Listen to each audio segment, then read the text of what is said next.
은행 문을 열고 들어서는 순간 모든 시선이 저를 향했습니다. 최고급 비단으로 지은 연보라색 한복은 햇빛에 반짝이며 제 85년 세월의 품격을 드러냈죠. 어제까지만 해도 이곳에서 저를 무시했던 직원들의 얼굴이 하얗게 변하는 모습이 눈에 들어왔습니다. 오늘도 사연 소개집을 방문해 주셔서 진심으로 감사드립니다. 재미있게 감상하시고 구독과 좋아요 부탁드립니다.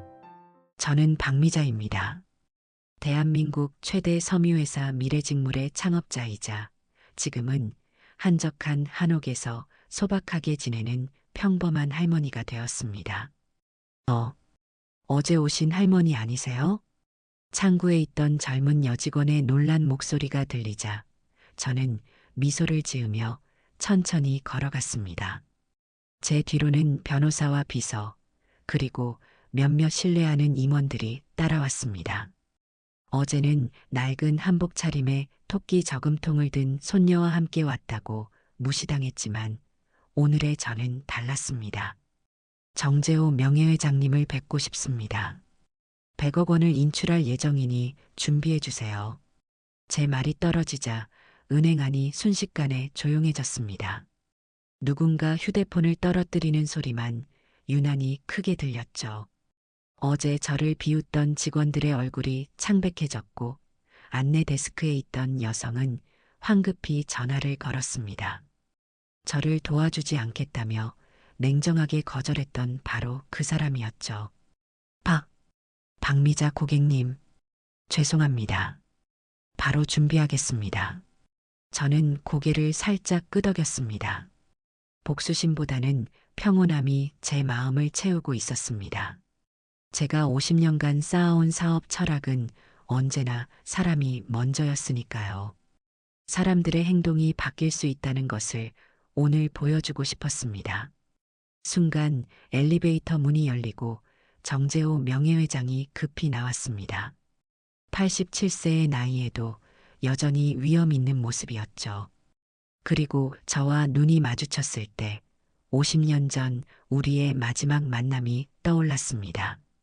그때는 젊고 순수했던 두 사람이었는데 이제는 주름진 얼굴에 흰 머리카락만 남았네요. 미자 씨, 정말 당신이군요. 정재호의 떨리는 목소리에 제 마음도 흔들렸습니다. 50년이라는 세월이 한순간에 무너지는 듯 했습니다. 하지만 저는 감정을 추스르며 담담하게 말했습니다. 오랜만입니다, 재호 씨. 손녀와 함께 은행에 왔다가 뜻밖의 경험을 했네요. 정재호는 깊은 한숨을 내쉬며 고개를 숙였습니다. 어제 일을 듣고 얼마나 마음이 아팠는지 모릅니다. CCTV로 모든 상황을 지켜봤습니다. 당장 조치를 취했어야 했는데 저는 손을 들어 그의 말을 막았습니다. 이미 지난 일입니다.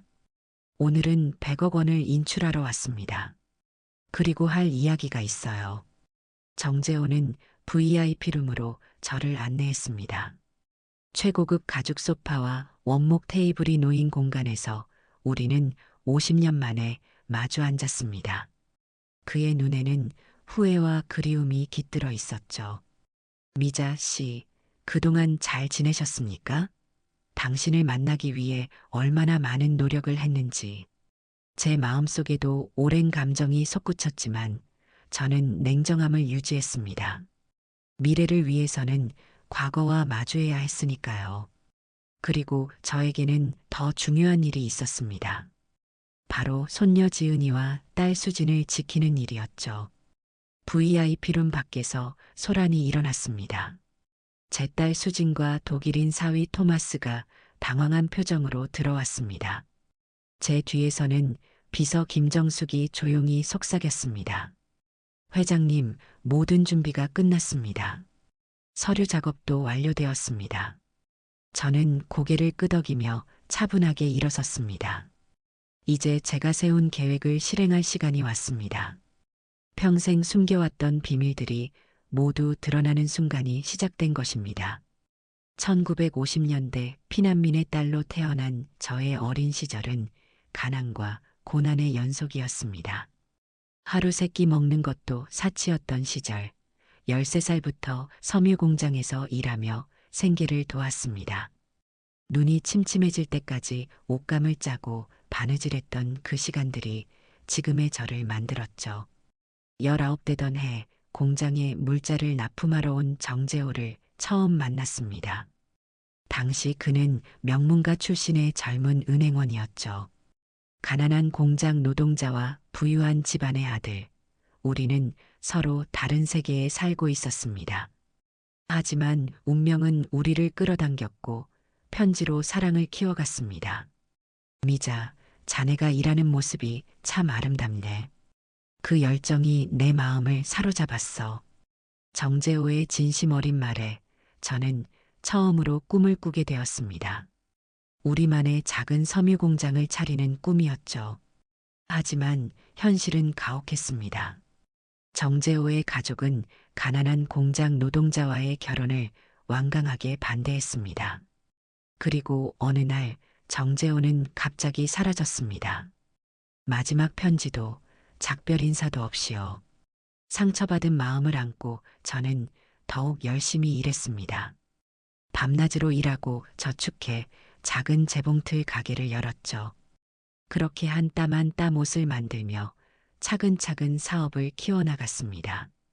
25세에 만석이라는 사업가를 만나 결혼했고 그의 도움으로 미래직물의 기틀을 다졌습니다.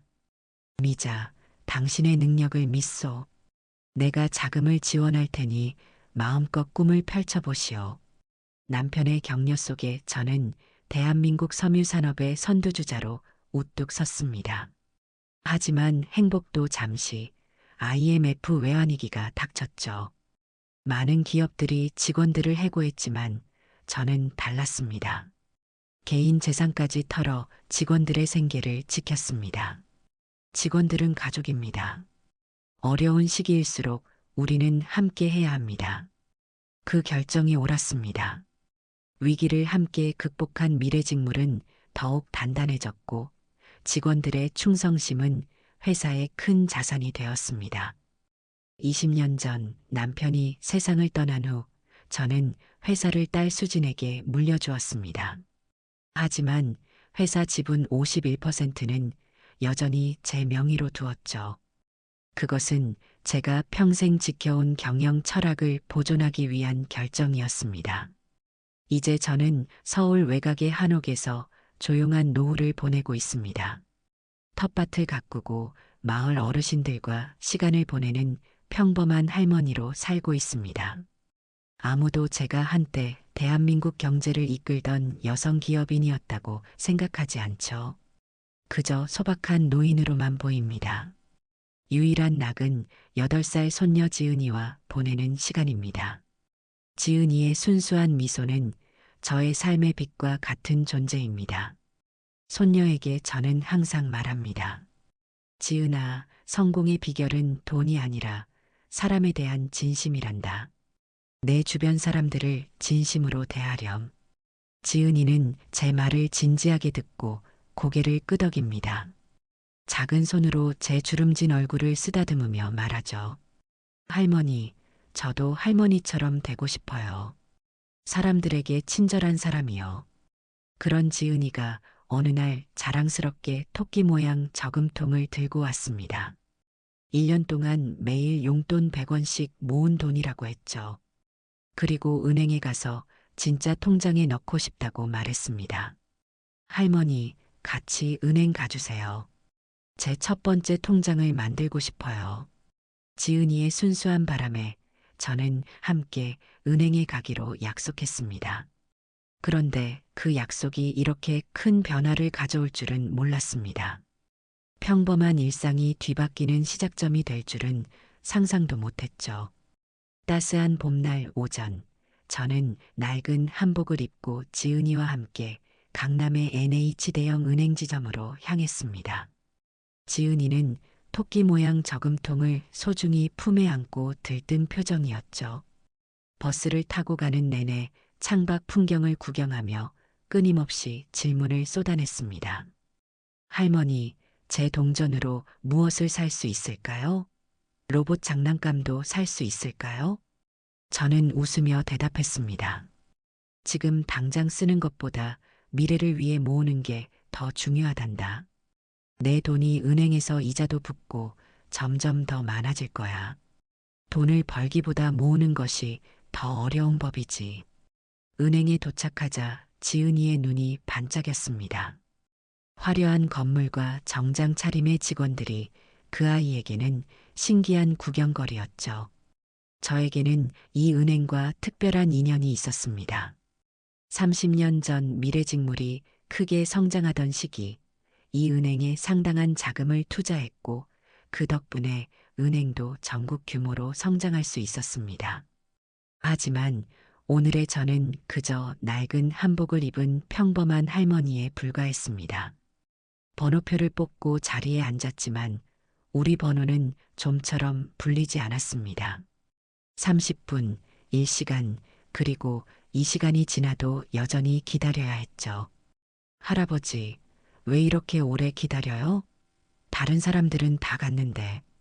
지은이의 질문에 저는 마음이 아팠지만 애써 미소 지었습니다. 조금만 더 참자.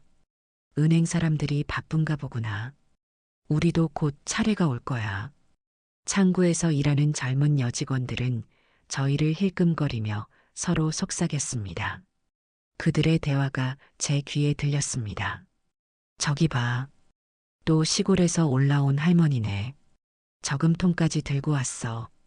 아직도 저런 거 쓰는 사람이 있네. 요즘도 저금통 쓰는 사람이 있나? 우리 바쁜데. 저런 소액으로 우리 시간 뺏지 말았으면 좋겠다. 가슴이 아팠지만 저는 태연한 표정을 유지했습니다. 제가 한때 이 은행의 주요 투자자였다는 사실을 그들은 알지 못했으니까요. 결국 참다 못해 안내 데스크로 가서 문의했습니다. 죄송합니다만 제 번호가 아직 안 불리네요. 2시간 가까이 기다리고 있는데요. 손녀 저금통 돈 좀 입금하려고 하는데요. 안내 데스크의 여직원은 컴퓨터 화면만 바라보며 대답했습니다. 눈 한번 마주치지 않았죠. 순서대로 진행 중입니다. 좀 더 기다리셔야 합니다. 특별 대우는 해드릴 수 없어요.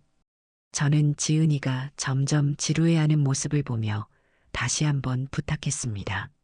아이가 기다리고 있어서요.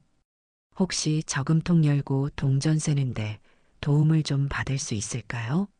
처음 저축하는 아이에게 좋은 경험이 되었으면 해서요. 이번에는 김 과장이라는 명찰을 단 직원이 다가와 냉정하게 말했습니다. 저희가 동전 세는 서비스는 제공하지 않습니다. 저금통은 집에서 직접 열어서 정리해 오셔야 해요. 그리고 소액 거래는 ATM을 이용하시는 게 좋겠네요.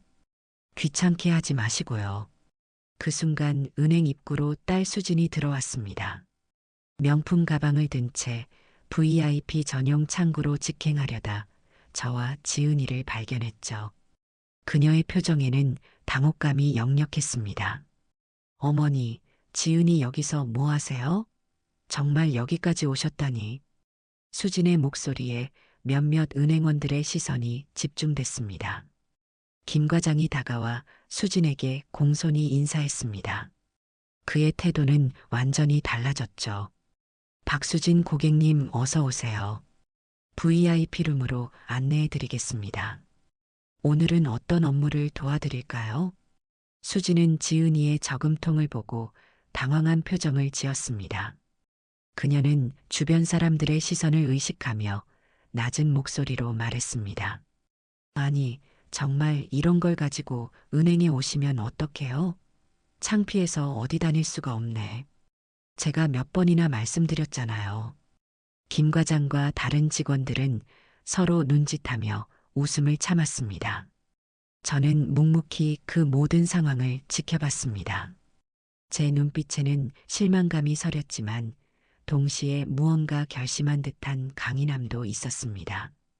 지은아, 이제 가자. 다음에 와서 입금하자. 오늘은 할머니 실수였구나. 지은이는 실망한 눈빛으로 고개를 숙였지만 제 손을 잡고 은행을 나섰습니다. 수지는 VIP룸으로 들어가며 저와 지은이를 외면했습니다. 그녀에게는 자신의 체면이 더 중요했던 거죠.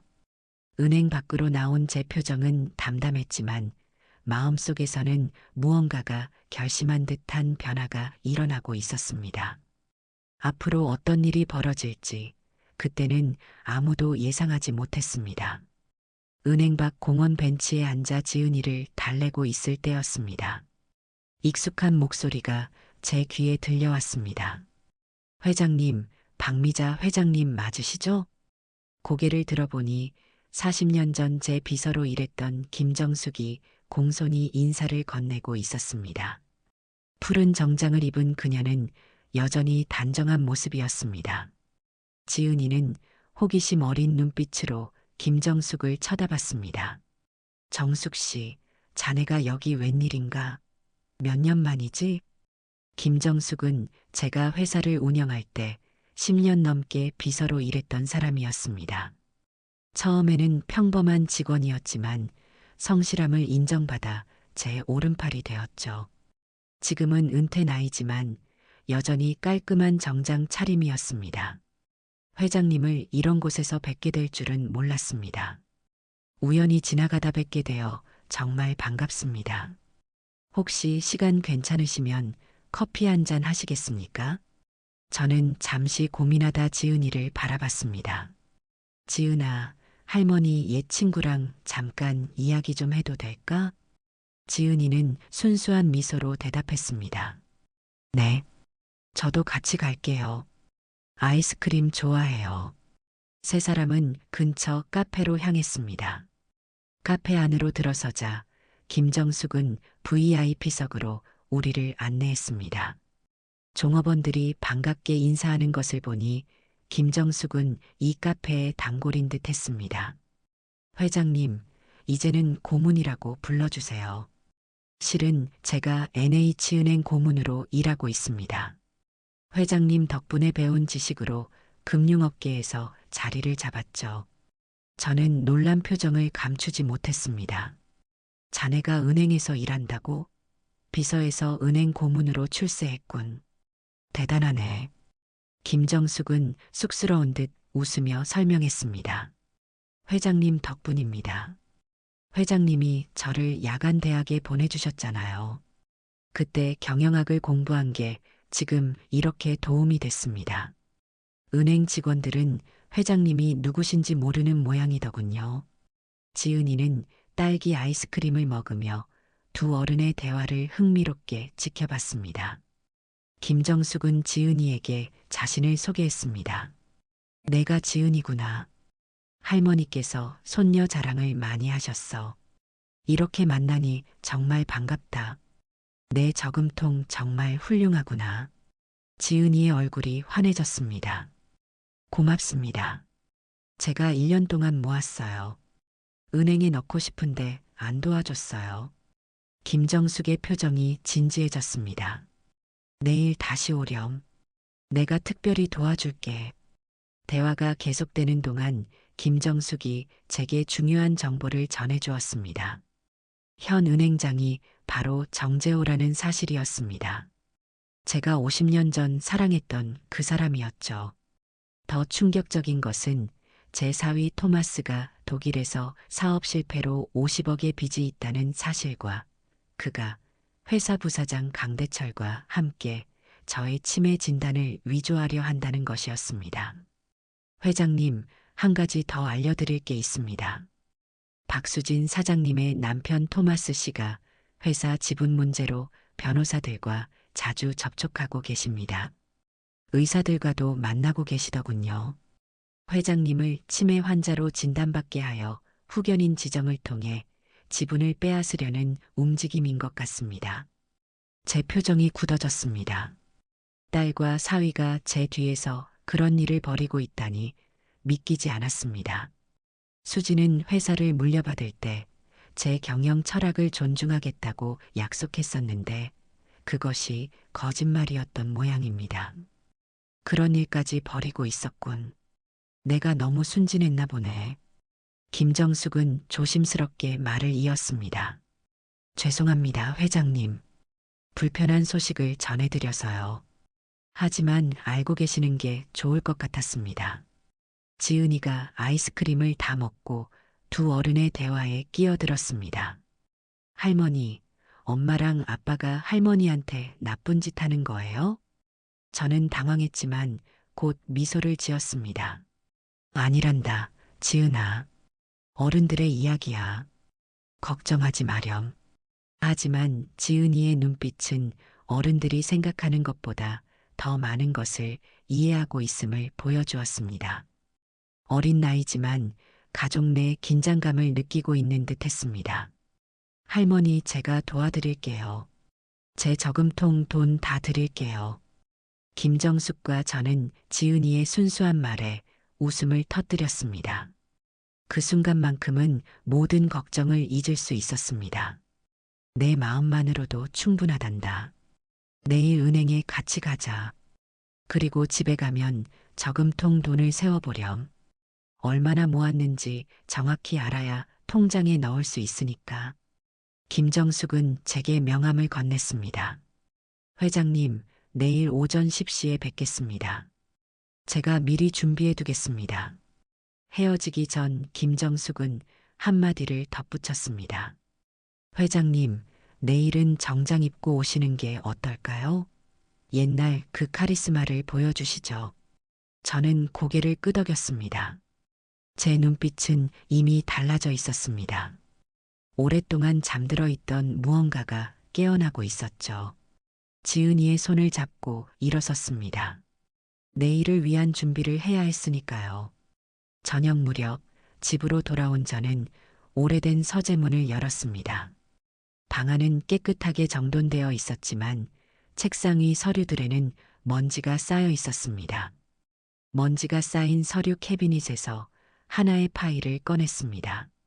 미래직물 지분 현황이라고 적힌 파일이었죠. 그리고 그 아래에서 50년 전 정재호가 보냈던 마지막 편지를 발견했습니다. 편지지는 누렇게 변색되었지만 그 안의 내용은 여전히 선명했습니다. 미자에게 내 마지막 편지를 읽는다면 내가 떠난 이유를 알게 될 것이요. 가문의 반대에도 불구하고 당신을 선택했소. 이 편지를 받는 즉시 내가 있는 부산으로 와주오. 함께 새 삶을 시작합시다. 편지를 다 읽지 못했습니다. 눈물이 글썽여 글자가 흐려졌거든요. 50년 동안 이 편지는 제게 전달되지 않았던 것입니다. 누군가가 가로챘을 것이 분명했죠. 그리고 지금 운명은 우리를 다시 만나게 했습니다. 이제 움직일 때인가 보구나. 오래된 전화번호부를 꺼내 몇 군데 전화를 걸었습니다. 제가 은퇴했다고 생각한 사람들은 많았지만 그만큼 제 명성을 기억하는 사람들도 여전히 많았습니다. 특히 IMF 시절 제가 도와줬던 사람들은 제 전화에 기꺼이 응했죠. 그날 밤 지은이에게 전화가 왔습니다. 떨리는 목소리로 말했습니다. 할머니, 저 지은이에요. 엄마랑 아빠가 할머니를 요양원에 보내려고 해요. 무슨 후견인이라는 것도 이야기했어요. 할머니가 이상하다고 치매라고 말했어요. 제 가슴이 철렁 내려앉았습니다. 김정숙의 말이 사실이었던 것입니다. 하지만 저는 손녀를 놀라게 하고 싶지 않았습니다. 걱정 마라 지은아. 할머니는 괜찮단다. 내일 은행에서 보자. 그리고 부모님께는 할머니와 통화한 걸 말하지 말거라. 네, 할머니. 제가 할머니 지킬 거예요. 사랑해요. 전화를 끊고 깊은 생각에 잠겼습니다. 제 인생에서 가장 중요한 결정을 내려야 할 때가 왔습니다. 강남 고급 아파트 단지에 위치한 수진의 자택은 화려한 조명으로 빛나고 있었습니다. 40층 펜트하우스에서 작은 가족 모임이 열리고 있었죠. 넓은 창문으로는 서울의 화려한 야경이 펼쳐져 있었고 최고급 가구들로 꾸며진 인테리어는 수진 부부의 취향과 재력을 여실히 보여주었습니다. 수진과 토마스 부부 그리고 두 명의 변호사가 거실에 모여 앉아 있었습니다. 테이블 위에는 법률 문서들이 펼쳐져 있었고 고급 와인이 따라져 있었죠. 수지는 머뭇거리는 표정이었지만 토마스는 자신감에 차 있었습니다. 어머니 서명만 받으면 모든 게 끝나는 거죠? 토마스가 테이블 위의 서류를 바라보며 물었습니다. 그의 표정은 복잡했습니다. 한편으로는 죄책감이, 다른 한편으로는 욕심이 교차하는 듯 했죠. 변호사는 고개를 끄덕였습니다. 네. 박미자 회장님이 정신적 판단 능력이 불충분하다는 의사소견서가 첨부되어 있고 후견인 지정 신청만 완료되면 회사 지분 관리 권한이 사장님께 넘어갑니다. 법적으로는 문제 없습니다. 토마스는 와인 잔을 들며 미소 지었습니다. 그의 표정에는 수진보다 더 강한 욕심이 드러났습니다. 드디어 독일로 돌아갈 수 있겠군요. 50억 빚을 갚고도 남을 돈이니. 수지는 창밖을 바라보며 한숨을 내쉬었습니다. 그녀의 눈빛에는 망설임이 있었습니다. 어머니를 속이는 것 같아 마음이 편치 않아요. 평생 정직하게 사업하라고 가르치셨는데. 토마스가 날카롭게 말했습니다. 그의 목소리에는 날이 서 있었습니다. 당신 어머니가 먼저 우리를 속였잖아요. 회사 물려준다면서 지분은 여전히 본인 명의로 가지고 있고 당신은 얼굴만 사장이지 진짜 결정권은 하나도 없잖아요. 이 나이에 매번 어머니 눈치 봐야 하고. 그는 잠시 말을 멈추고 수진의 어깨를 붙잡았습니다. 그리고 당신 어머니는 이제 나이가 많으세요. 오늘 은행에서 봤잖아요. 저금통 들고 다니시는 모습을. 치매 초기 증상이 분명해요. 정상적인 판단력이 있으신 분이 그런 행동을 하겠어요? 지은이 데리고 은행에 가시는 것도 이상하고요. 수지는 와인을 한 모금 삼켰습니다. 그녀의 표정에는 갈등이 깃들어 있었습니다. 어머니의 딸이자 기업의 후계자라는 두 가지 정체성 사이에서 고민하는 듯 했습니다. 변호사가 목을 가다듬었습니다. 이 서류는 박 회장님의 자발적 동의가 있어야 효력이 있습니다. 강제로는 불가능합니다. 회장님을 설득하실 방법이 있으셔야 해요. 토마스는 냉소적으로 웃었습니다. 걱정 마세요. 부사장 강대철이 좋은 방법을 찾아놨으니까요. 이미 의사와 판사까지 매수해놨습니다. 그때 지은이의 방문이 살짝 열렸다가 닫혔습니다. 아무도 눈치채지 못했지만 지은이는 어른들의 대화를 모두 듣고 있었습니다. 작은 틈새로 엿보던 지은이의 얼굴에는 걱정과 두려움이 가득했습니다. 다음 날 아침 제 한옥에는 여러 명의 방문객이 있었습니다. 저는 오랜만에 고급 한복을 입고 있었습니다. 거울 앞에서 머리를 정돈하는 저의 모습은 과거 기업을 이끌던 시절의 카리스마를 되찾은 듯 했습니다. 비서 김정숙과 변호사 조민우가 함께 마주 앉아 대화를 나누고 있었습니다. 회장님, 모든 준비가 끝났습니다. 오늘 은행에서 정재호 회장님께서 직접 맞이하실 겁니다. 정 회장님이 매우 기대하고 계십니다. 저는 고개를 끄덕였습니다. 고맙네.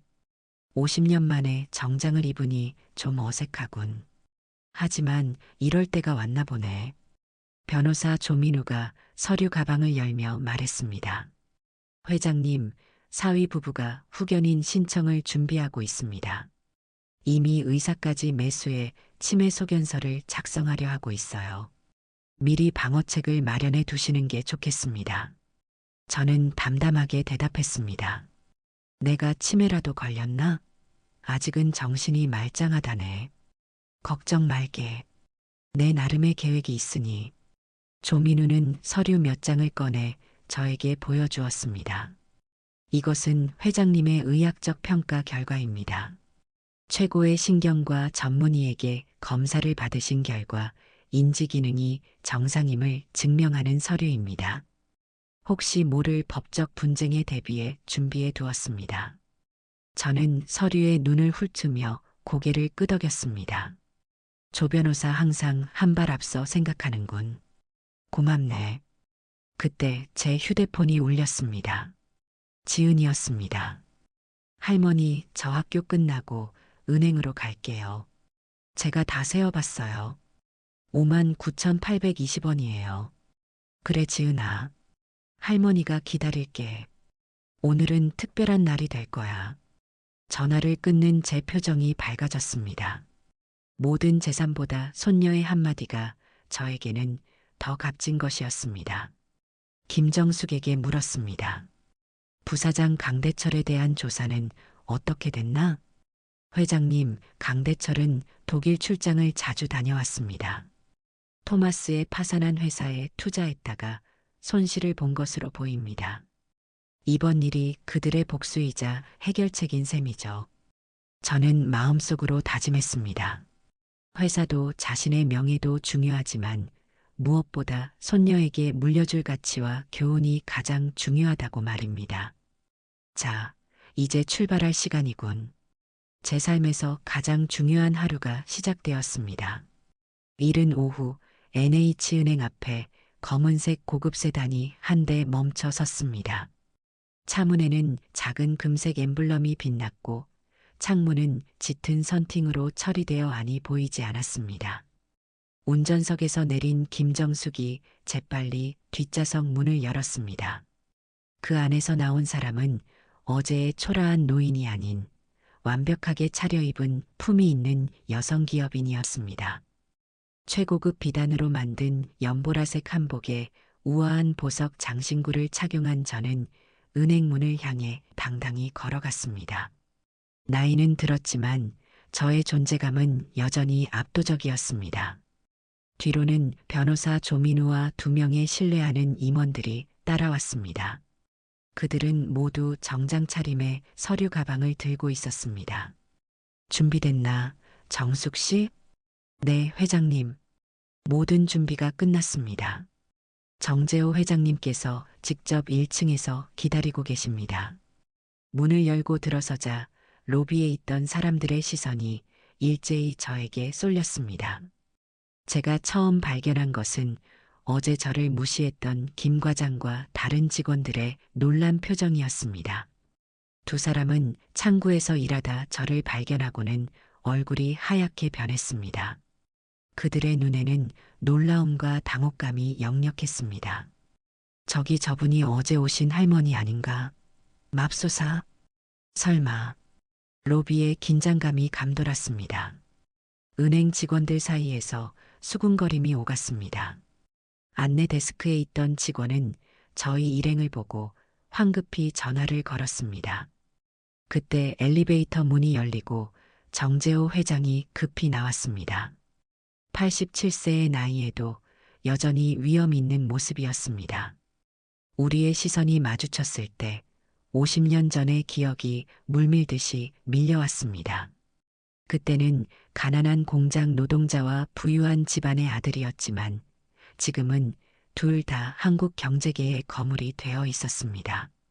미자 씨, 정말 당신이군요.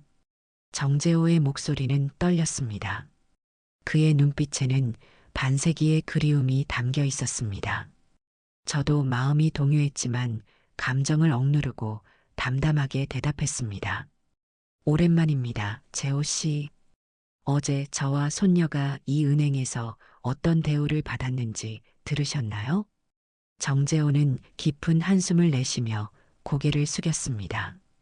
어제 일을 듣고 얼마나 마음이 아팠는지 모릅니다. CCTV로 모든 상황을 지켜봤습니다. 즉시 조치를 취했어야 했는데 정말 죄송합니다. 저는 손을 들어 그의 말을 막았습니다. 지난 일은 지난 일입니다. 오늘은 100억 원을 인출하러 왔어요. 그리고 할 이야기가 있습니다. 정재호는 VIP룸으로 저를 안내했습니다. 최고급 가죽 소파와 원목 테이블이 놓인 공간에서 우리는 마주 앉았습니다. 김정숙과 변호사, 그리고 다른 임원들은 밖에서 기다렸습니다. 미자 씨, 그동안 잘 지내셨습니까? 당신이 결혼했다는 소식을 들었을 때 얼마나 가슴이 아팠는지 저는 그의 말에 놀랐습니다. 제가 결혼했다고요? 당신이 먼저 결혼하지 않았나요? 마지막 편지도 없이 갑자기 사라졌잖아요. 정재호의 표정이 혼란스러워졌습니다. 무슨 말씀이십니까? 제가 마지막 편지를 보냈습니다. 가문의 반대에도 불구하고 당신을 선택했다고 부산에서 만나자고 적은 편지를요. 순간 두 사람 사이에 침묵이 흘렀습니다. 누군가가 우리 사이를 갈라놓았다는 사실을 깨달은 것입니다. 정재호가 조심스럽게 물었습니다. 혹시 그 편지를 받지 못하셨습니까? 저는 고개를 저었습니다. 어제서야 서류 정리하다 발견했어요. 50년 동안 그 편지는 제게 전달되지 않았어요. 정재호의 눈에 눈물이 고였습니다. 그럼 당신은 내가 당신을 버리고 떠났다고 생각했던 겁니까? 오, 미자 씨. 얼마나 큰 오해였습니까? 제가 부산에 도착했을 때 당신이 다른 남자와 약혼했다는 소식을 들었습니다. 그래서 다시는 연락하지 않았던 겁니다. 저도 눈물을 참을 수 없었습니다. 누가 그런 거짓말을. 아, 시어머니였군요. 결혼 후 시어머니가 제 편지를 검열했다는 이야기를 들었어요. 계급 차이가 있는 우리 결혼을 반대하셨으니까요. 반세기 동안 풀리지 않았던 오해가 마침내 풀리는 순간이었습니다. 하지만 그때 VIP룸 밖에서 소란이 일어났습니다. 누군가 강하게 문을 두드리는 소리가 들렸습니다. 어머니가 여기 계시다고요? 문 좀 열어주세요. 수진의 목소리였습니다. 그녀의 목소리에는 당혹감과 불안감이 섞여 있었습니다. 정재호는 저를 향해 조용히 물었습니다. 회장님, 따님을 들어오시게 할까요? 저는 잠시 생각하다 고개를 끄덕였습니다. 들여보내세요. 가족이니까요. 문이 열리고 수진과 토마스가 황급히 들어섰습니다. 그들의 표정은 충격과 당혹감으로 가득했습니다. 특히 토마스는 완벽하게 차려입은 저의 모습과 VIP룸의 분위기에 말문이 막힌 듯 했습니다. 어머니, 이게 무슨... 수지는 VIP룸의 분위기와 저의 변신한 모습을 보며 말을 잃었습니다. 저는 침착하게 말했습니다. 수진아, 마침 잘 왔다. 내가 오늘 중요한 결정을 몇 가지 하려던 참이었어. 이제 진실의 순간이 다가왔습니다. 50년간의 오해와 20년간의 숨겨진 진실이 모두 드러나는 시간이 시작된 것입니다. VIP룸의 긴장감은 점점 고조되었습니다. 토마스가 당황한 목소리로 끼어들었습니다. 어머님, 갑자기 이러시면 어떡해요? 어제는 저금통 들고 다니시더니 오늘은 또 사람이 옷을 바꿔 입는 것처럼 모습을 바꾸는 건 어렵지 않아. 하지만 본질은 변하지 않지. 나는 어제도 오늘도 같은 사람이야. 제 차분한 목소리에 토마스는 말문이 막혔습니다. 정재호가 정중하게 수진에게 인사했습니다. 박 사장님, 저는 NH은행 회장 정재호입니다. 존경하는 회장님의 딸이신 걸 알고 있습니다. 수진은 어색하게 인사를 받았습니다. 그녀의 눈빛에는 혼란스러움이 가득했습니다. 평소 제가 보여주던 모습과 지금의 모습 사이에 엄청난 간극을 이해할 수 없었던 것입니다. 저는 테이블 위에 놓인 서류를 가리켰습니다. 내가 오늘 두 가지 일을 하려고 하네. 첫째, 100억을 인출해서 다른 곳에 투자할 생각이야. 둘째, 회사 지분에 관한 결정을 내리려고 해. 수진의 얼굴이 창백해졌습니다. 토마스는 수진의 팔을 꽉 잡았습니다. 그들이 비밀리에 준비하던 계획이 제게 알려진 것인지 의심하고 있었습니다. 어머니, 잠시 둘이서 이야기할 수 있을까요? 수진이 떨리는 목소리로 물었습니다. 저는 고개를 저었습니다. 아니, 여기서 하자. 가족의 일이라고 해서 숨길 것은 없어. 나는 항상 투명하게 살아왔고 그것이 내 사업의 원칙이었어. 그때 VIP룸 문이 다시 열렸습니다. 작은 목소리가 들려왔습니다. 할머니, 제가 왔어요. 지은이가 학교 가방을 맨 채로 방으로 들어왔습니다. 그녀의 손에는 어제의 그 토끼 모양 저금통이 들려 있었습니다. 지은이의 눈은 화려한 VIP룸과 많은 사람들을 보고 커졌지만 저를 발견하자 환하게 웃었습니다. 우리 지은이가 왔구나. 제 목소리가 부드러워졌습니다. 저는 손녀를 향해 팔을 벌렸고 지은이는 뛰어와 저를 안았습니다. 할머니, 제가 다 세어봤어요. 59,820원이에요. 이제 진짜 통장에 넣을 수 있겠죠? VIP룸에 흐르는 긴장감 속에서 지은이의 순수한 목소리만이 유일한 위안처럼 들렸습니다. 저는 손녀의 머리를 쓰다듬으며 미소 지었습니다. 그럼 지은아, 오늘은 내 특별한 날이야. 내 첫 저축의 날이지. 정재호는 즉시 은행의 VIP 담당자를 불렀습니다. 이 어린이 고객을 위해 특별 계좌를 개설해 주세요. 첫 저축을 기념하는 선물도 준비해 주시고요. 수진과 토마스는 어리둥절한 표정으로 그 광경을 지켜봤습니다. 특히 토마스는 전날 저금통을 가지고 은행에 왔다고 비웃었던 제가 지금은 전혀 다른 대우를 받는 것을 보며 혼란스러워했습니다. 어머니, 대체 무슨 일이 벌어지고 있는 건가요? 수진이 조심스럽게 물었습니다. 저는 지은이를 담당자에게 잠시 맡기고 딸을 향해 돌아섰습니다. 사실 그동안 너희에게 모든 걸 알려주지 않았구나. 내가 은퇴했다고 해서 완전히 일에서 손을 뗀 것은 아니었어. 여전히 회사 지분의 51%는 내 명의로 있고 중요한 결정에는 내 서명이 필요하지. 토마스가 놀란 목소리로 말했습니다. 그럼 그동안 시골에서 텃밭 가꾸시는 모습은 가면이었나요? 그건 아니야. 나는 정말로 그 생활을 즐기고 있어. 하지만 사업가로서의 책임도 여전히 가지고 있었지. 다만 너희에게 보여주지 않았을 뿐이야. 수진의 표정이 어두워졌습니다. 어머니, 저희가 준비하고 있던 일을 아시나요?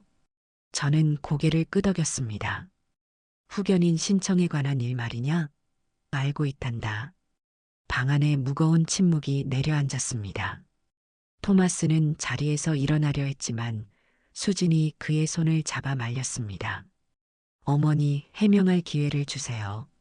저희는 단지 어머니의 건강이 걱정돼서 거짓말은 그만두렴. 제 목소리는 부드럽지만 단호했습니다. 내가 치매에 걸렸다는 의사 소견서를 위조하려 했다는 것도 알고 있다. 내 회사 지분을 빼앗으려 했던 계획도. 토마스가 울먹이며 말했습니다. 어머님, 그건 오해예요. 저희는 단지. 저는 손을 들어 그의 말을 막았습니다. 더 이상의 변명은 필요 없어. 이제 내 결정을 말아마. 그때 지은이가 돌아왔습니다. 그의 손에는 빛나는 새 통장이 들려 있었습니다. 할머니, 제 이름으로 된 진짜 통장이에요. 그리고 은행 아저씨가 이자도 더 주신대요. 저는 지은이를 제 옆에 앉혔습니다. 지은아, 할머니가 중요한 이야기를 좀 하려고 해. 잘 들어보렴. 모든 사람들의 시선이 저에게 집중됐습니다. 저는 서류 가방에서 몇 장의 문서를 꺼냈습니다. 첫째, 나는 오늘 100억 원을 인출할 것이다. 이 돈의 일부는 직원 복지 기금으로 사용될 것이고 일부는 어린이 금융교육재단 설립에 쓰일 것이다. 정재호가 고개를 끄덕였습니다. 회장님의 뜻에 따라 즉시 처리하겠습니다. 둘째, 내 회사 지분에 관한 결정이다. 수진과 토마스가 숨을 죽였습니다. 그들의 얼굴에는 두려움이 역력했습니다. 저는 잠시 침묵했다가 지은이를 바라보며 말했습니다. 지은아, 내가 커서 어떤 사람이 되고 싶니? 지은이는 순진한 눈으로 대답했습니다. 할머니처럼 되고 싶어요.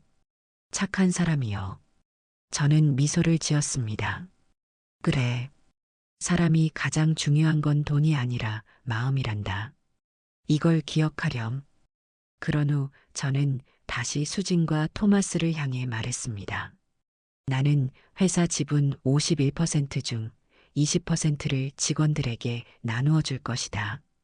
우리 회사를 함께 키워온 사람들에게 돌려주는 것이 옳다고 생각한다. 수진의 얼굴이 충격으로 굳어졌습니다. 어머니, 그건 나머지 20%는 내게 주마. 그러면 너는 이미 가진 지분과 합쳐 40%의 지분을 갖게 될 것이고 경영권을 확보할 수 있을 거다. 수진의 표정이 놀라움으로 바뀌었습니다. 어머니, 하지만 한 가지 조건이 있다. 사람을 먼저 보는 경영 철학을 유지해야 한다. 우리 회사는 항상 사람이 먼저였고 앞으로도 그래야 한다. 수지는 말문이 막혔습니다. 그녀는 자신이 계획했던 일들과 지금 어머니의 관대함 사이에서 갈등하는 듯 했습니다. 그리고 마지막으로 저는 지은이를 바라보며 말을 이었습니다. 나의 개인 재산 중 상당 부분은 지은이의 미래를 위한 신탁으로 설정할 것이다. 하지만 그 돈은 오직 교육과 사회 환원을 위해서만 사용될 수 있도록 할 것이다. 나머지 11%의 지분은 여성 기업인 양성을 위한 장학재단에 기부하겠다. 토마스의 눈이 커졌습니다. 그는 저의 개인 재산이 얼마나 될지 가늠할 수 없었던 것 같았습니다. 왜 이런 결정을 하시는 거예요? 토마스가 떨리는 목소리로 물었습니다. 저는 차분하게 대답했습니다. 내 인생에서 가장 값진 것은 숫자로 된 재산이 아니라 내가 만난 사람들과 그들의 이야기였다. 그리고 무엇보다 가족의 행복이었지. 나는 너희가 돈 때문에 인간성을 잃는 것을 원치 않는다. 그때 갑자기 VIP룸 문이 열리고 한 여성이 들어왔습니다. 독일인처럼 보이는 그녀였습니다. 토마스, 여기 있었군요. 왜 전화를 안 받아요? 우리 독일로 언제 돌아가나요? 방 안의 모든 사람들이 놀란 표정으로 여성을 바라봤습니다. 토마스의 얼굴이 하얗게 변했습니다. 유미, 내가 여기 웬일이야? 수진이 충격받은 표정으로 토마스를 바라봤습니다. 이 사람이 누구예요? 유미가 어리둥절한 표정으로 수진을 바라봤습니다. 당신은 누구시죠? 저는 토마스의 약혼녀입니다. 독일에서 왔어요. 수진의 얼굴이 창백해졌습니다. 토마스는 도망치려 했지만 이미 경비원들이 문 앞을 지키고 있었습니다. 미안해, 수진. 하지만 내게는 돈이 필요했어. 독일에서의 빚 때문에. 그때 또 다른 문이 열리고 부사장 강대철이 들어왔습니다. 그는 당황한 표정으로 상황을 살폈습니다. 회장님, 여기서 무슨 일이? 강대철의 시선이 토마스와 마주쳤고 두 사람의 표정이 굳어졌습니다. 저는 차분한 목소리로 말했습니다. 강 부사장, 당신과 토마스 씨의 계획에 대해 다 알고 있습니다. 당신들이 내 지분을 노리고 있었다는 것도요. 그 순간 수진이 아픔과 분노가 섞인 눈빛으로 토마스를 바라봤습니다. 당신, 어머니를 속이려 했던 거야?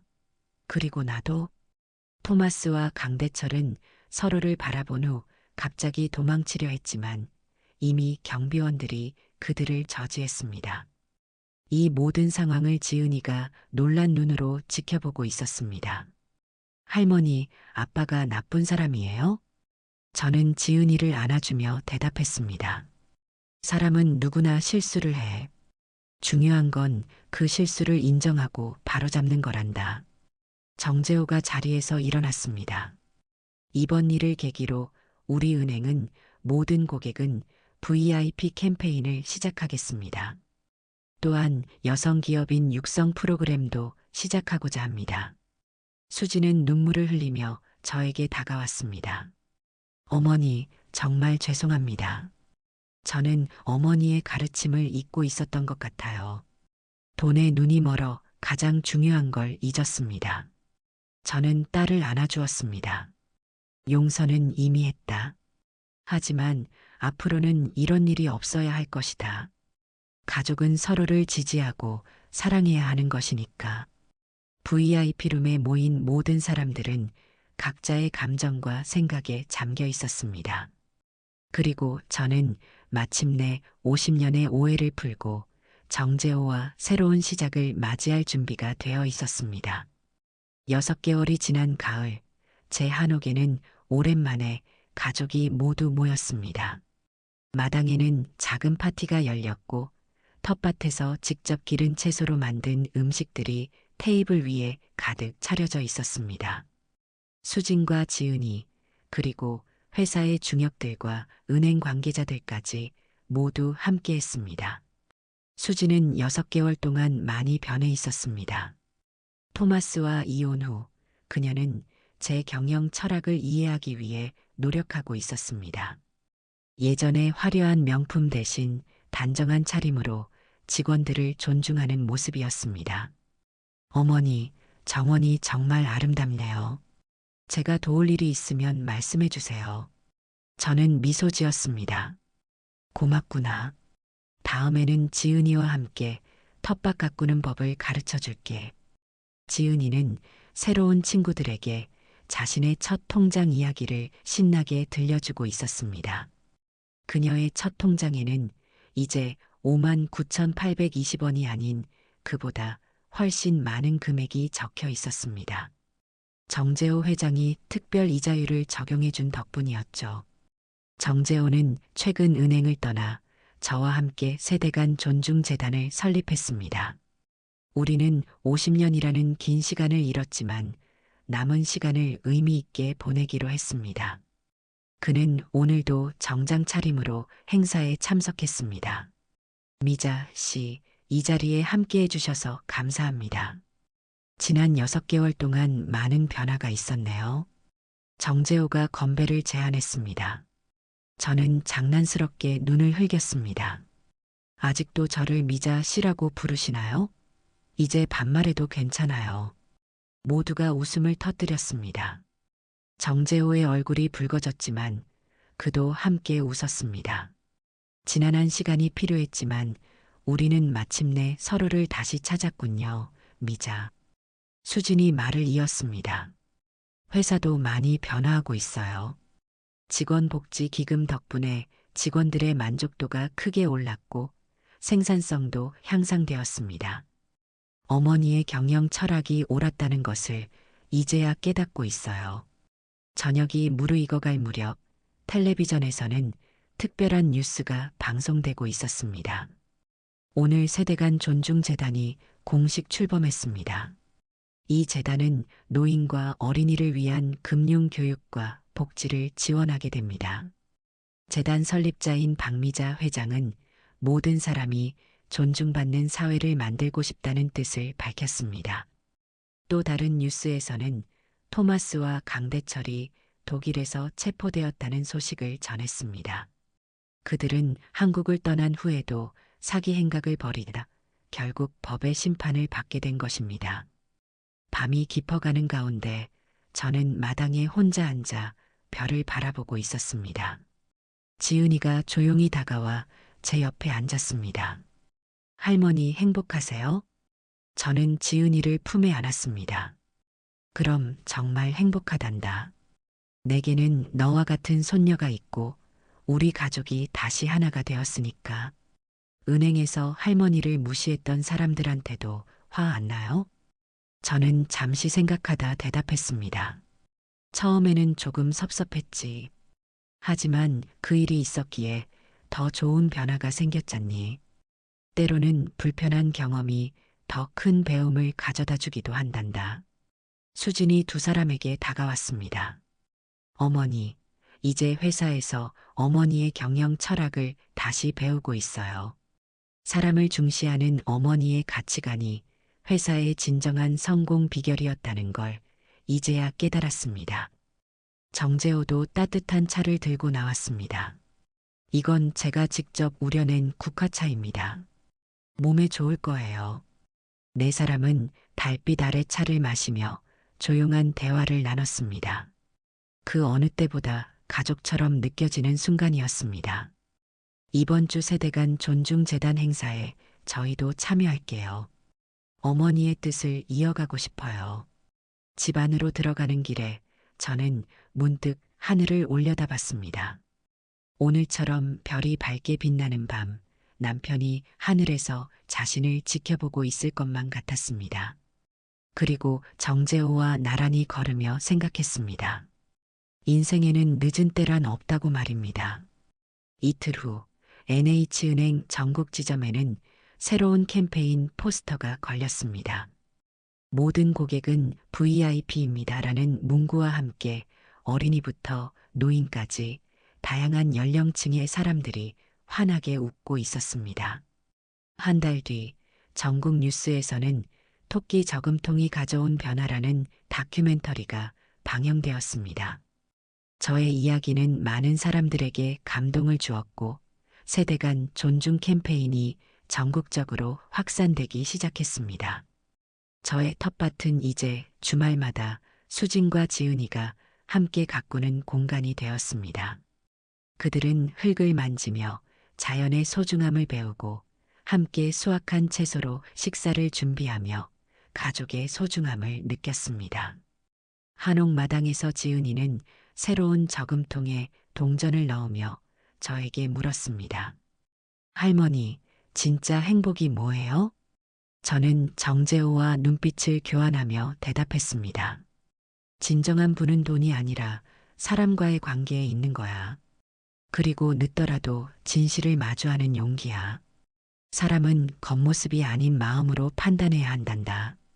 지은이의 토끼 저금통으로 시작된 작은 변화는 이제 가족과 사회 전체로 퍼져나가고 있었습니다. 저는 이 모든 변화를 평온한 미소로 지켜보았습니다. 자신의 인생에서 가장 값진 성공은 바로 이것이라고 생각하면서 말이죠. 한국 사회에는 여전히 외모나 재력으로 사람을 판단하는 문화가 남아 있었지만 저의 이야기는 많은 사람들에게 진정한 가치가 무엇인지 다시 생각하게 만들었습니다. 그리고 그 변화의 시작점에는 한 아이의 토끼 저금통이 있었다는 사실을 아무도 잊지 않았습니다. 85세의 나이에도 새로운 사랑과 시작을 맞이한 저는 이제 매일 아침 정재호와 함께 차를 마시며 하루를 시작합니다. 우리는 50년의 세월을 잃었지만 남은 시간을 더욱 소중히 여기게 되었습니다. 그리고 그 소중한 시간을 지은이와 함께 나누고 있습니다. 지은아, 할머니가 널 위해 특별한 선물을 준비했단다. 저는 오래된 보석함에서 작은 브로치를 꺼냈습니다. 50년 전 정재호가 저에게 선물했던 것이었습니다. 이건 할머니의 첫사랑이 주셨던 소중한 것이란다. 이제 내게 주고 싶구나. 지은이의 눈이 반짝였습니다. 정말요?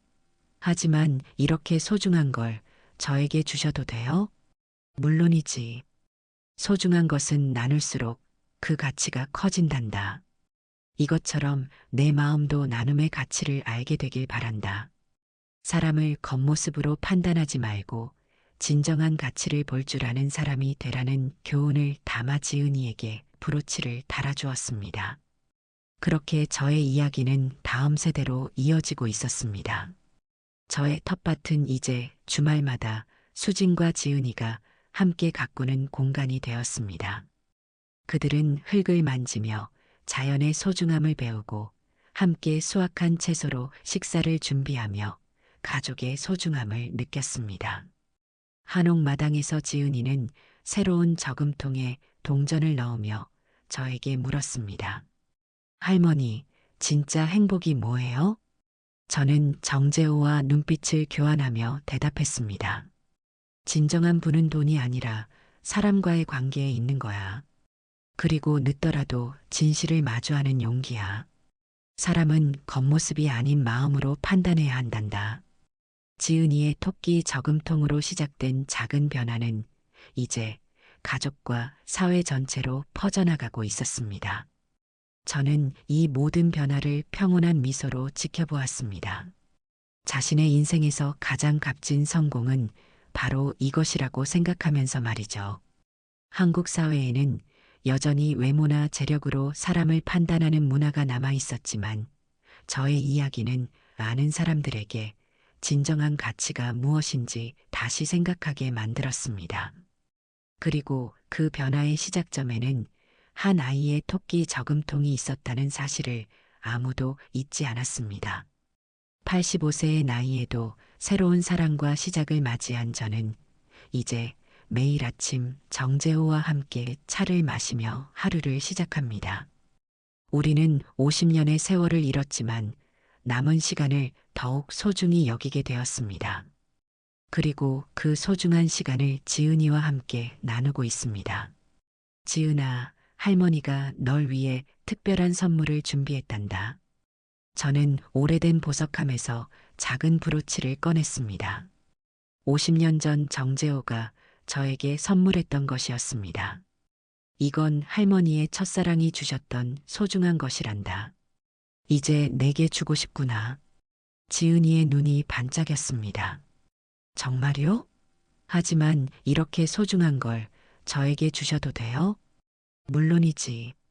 소중한 것은 나눌수록 그 가치가 커진단다. 이것처럼 내 마음도 나눔의 가치를 알게 되길 바란다. 사람을 겉모습으로 판단하지 말고 진정한 가치를 볼 줄 아는 사람이 되라는 교훈을 담아 지은이에게 브로치를 달아주었습니다. 그렇게 저의 이야기는 다음 세대로 이어지고 있었습니다. 여러분의 시간을 함께 해주셔서 감사합니다. 오늘 영상이 도움이 되셨거나 감동을 주었다면 구독과 좋아요 버튼을 눌러주세요. 알림 설정을 해두시면 새로운 감동 스토리를 가장 먼저 만나보실 수 있습니다. 댓글로 여러분의 소중한 의견과 경험도 나눠주세요. 여러분의 응원이 더 좋은 콘텐츠를 만드는 원동력이 됩니다. 다음 영상에서 더 멋진 이야기로 다시 찾아뵙겠습니다. 항상 행복하세요.